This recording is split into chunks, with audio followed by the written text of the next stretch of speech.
माझे नाव आरुषी त्रिंबक रांधे, इयत्ता तिसरी. माझे शाळेचे नाव जिल्हा परिषद शाळा सूत्रकार गौडसेठ पाडा, इयत्ता तिसरी.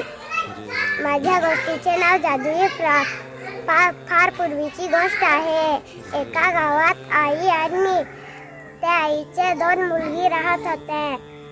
आई काही काम नाही करत होती आणि त्या दोघी मुलींनाच काम करायला सांगते. ती नेहमीच बसून राहते. मग एक दिवस तिची लहान बहीण आजारी पडते आणि ते मोठे बहिणीला दुःख वाटते. म्हणून ती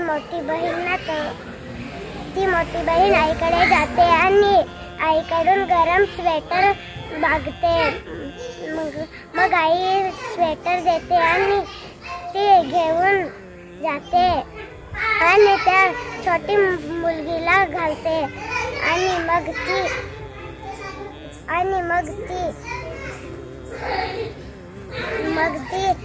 त्या दोघी मुलींना पैसे देते. जा तुम्ही जरा बाजारात जा, तुमच्यासाठी कपडे आणि काहीतरी घेऊन या.